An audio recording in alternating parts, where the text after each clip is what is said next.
Hey, it's another edition of Dan's Models. John and Dan here, and we're looking at some HO scale models, Dan. Yep. Why don't you talk about these? What's up with this? Boxcars. Yeah, this is a set of InterMountain Western Pacific boxcars, and these are obviously not in my main modeling era of the 90s. Right, because they have walkways, right? Right. These are more like 1950s style. That's quite a difference. Yeah. Why would you have 1950s? Well, Is it like for siding or? no. We're doing this run by thing. This video that we're working on, and to film some trains on a layout, and I wanted to have something a little different. So I got it. I thought I'd do a like a 1950s style train behind a couple of F units or something like that.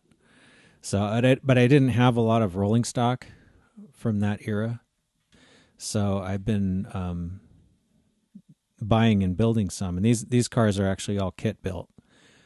Oh, those take longer, don't they? Yeah, these are the InterMountain kits are fairly involved too. So it's not like it's not like one of the old Athearn or Roundhouse shake the box kits where it's like a body, a floor, and a set of trucks and couplers that you just throw together in 5 minutes. Uh-huh. You know, each one of these cars takes at least several hours to build, and I also did some detail improvements on them as well. Like I replaced the original roof walks with Plano photo etch pieces. Oh, did it come with plastic? Yeah, yeah, and I put on uncoupling levers and air hoses and some stuff like that. You can see a lot of that stuff that you would have on your stuff normally. Right. So this boxcar, the 40-footer, was one that I bought as a kit a long time ago when we were doing our weathering and detailing video on freight cars, because when we were doing that, I wanted some variety in equipment as well. And this is one of the cars I ended up not using. Oh, so it almost made it, but not quite. Yeah. So I bought it as a kit, and it was still in kit form. It's been sitting in a box, in my storage unit for years. And I pulled that one. And these other two, the 50-footers, are actually the same. I bought these off of eBay. They were kits too? They were both kits, yeah. In fact, they came as a pair of kits. So they're pretty much identical, except I weathered them a little differently. Yeah, I can see that the rooftops for sure are different. I made one a little grimier than the other one. Yeah. Because I didn't want them all to look the same. The one inside there in the middle looks like it has a lot of rust splatters on the top. I did this one more rusty and this one more grimy. Yeah. So just for some variety. These were all weathered. I should point out, too, these were all weathered relatively quickly. Uh-huh.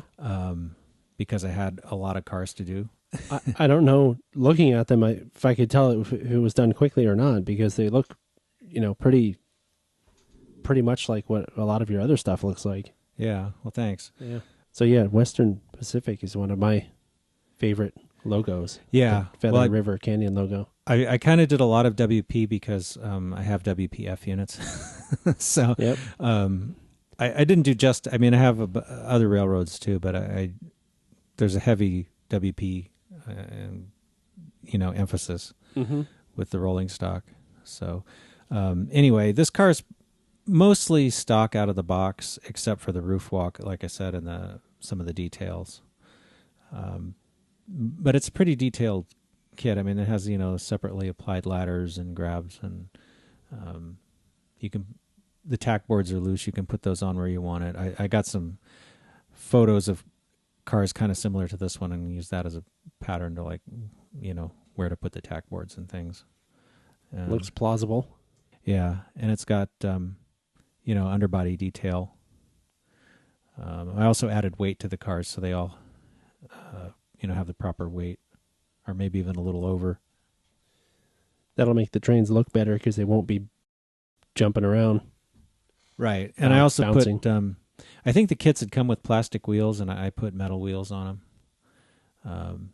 Some of these kits were fairly old, so back in the day when they were still using plastic, and I also substituted KD couplers on them. Also, in this car, I used the high-tech air hoses, which are made out of rubber, so they actually will flex. The air hose, it did come with air hoses, but they were really thick and clunky looking. Oh. And I didn't like them, so I didn't want to use them for that reason. And also, I've had trouble with those things getting broken. Yeah. So the high-tech ones, don't break so easy because they're rubber. They just flex. Yep. So, and then I put the uncoupling levers on there. Should mention that anyone who's interested in seeing how to do all this stuff, we have a series about weathering and detailing rolling stock. That's the first 2 videos in our detailing and weathering series. And it's detailing and weathering rolling stock and detailing and weathering more rolling stock. Right. And I'll probably put a little graphic up on the screen for people to see what the covers of those DVDs look like. Yeah. But you can get those on our website. Also, I made my own corner grabs up here on the roof walk corners, just by bending some wire and then adding a little tiny piece of wire in the corner as a brace. That's just an eye bolt, isn't it? No, it's actually a little tiny bent piece of wire because I was originally going to use an eye bolt, but it's really difficult if you put the eye bolt on first, because these Plano pieces have 3 holes in them. Uh-huh. And trying to get the eye bolt into the hole and then the other 2 ends of the thing into the hole at the same time is really hard. Yeah. So it's actually easier to put the corner grab in just 2 holes and then put this little piece in after. So you can't use an eye bolt then, because there's no way to get it around the thing that's already there. So this one is a 50-footer, and it's pretty much, as a kit, very similar to the 40-footer.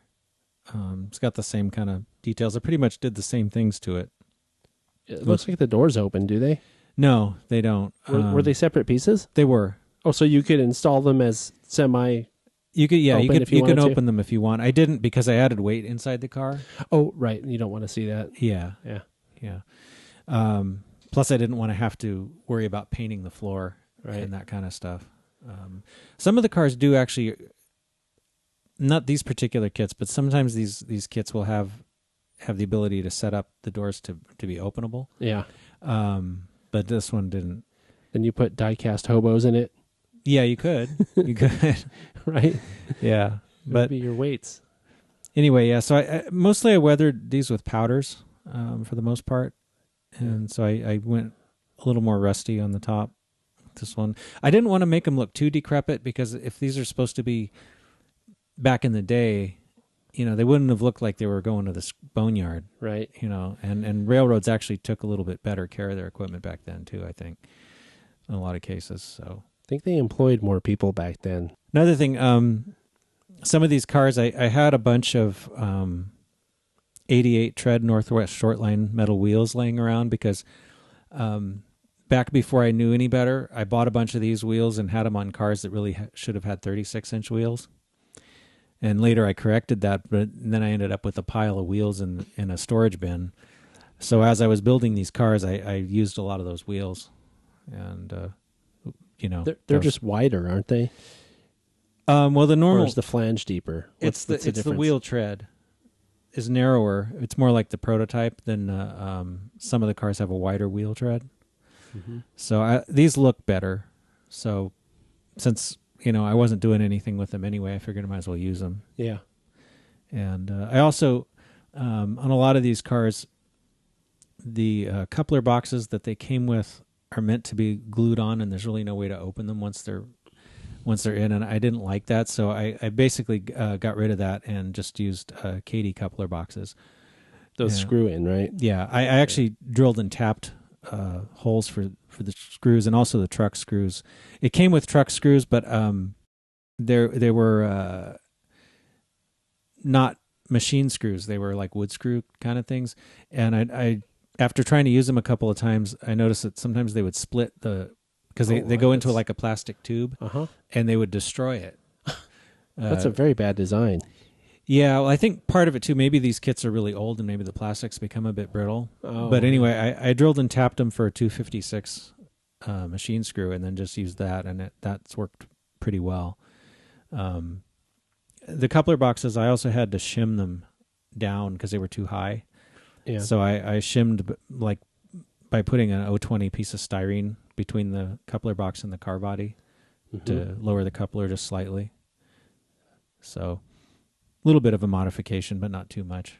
And then I added I think this car might have, no, I bent my own uncoupling levers for these because these had a slightly different design from what I was able to determine. It's one of the things I've discovered with older equipment is the older the equipment is, the harder it is to find photos.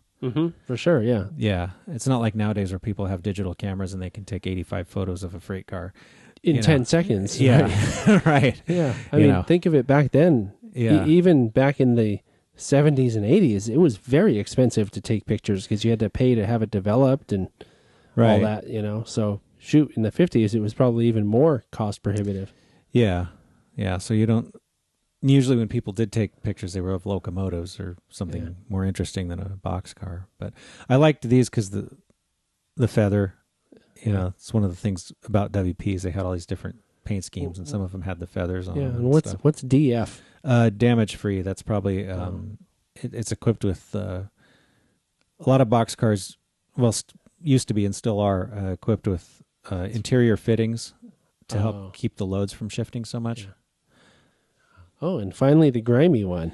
Yeah, this car is actually identical to the one we just looked at. Except for the weathering, obviously. Except for the weathering, yeah. I weathered this one different on purpose because I wanted them to look different. This one was actually also a little more difficult to build because somehow the plastic had gotten warped a bit. What? How does that happen? They were both slightly warped because I think when they were in the box, the bodies were slightly compressed and a lot of the parts inside were slightly compressed. So they had pressure on them? Yeah. Ugh. They had, I don't know.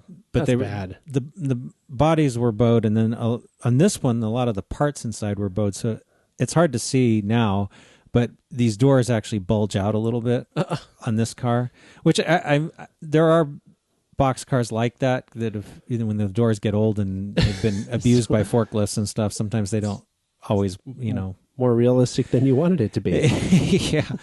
But it was a little bit harder to build this one for that reason. But otherwise, it's just exactly like the one I just showed you, other than the weathering. Yeah. What technique did you use for the grime?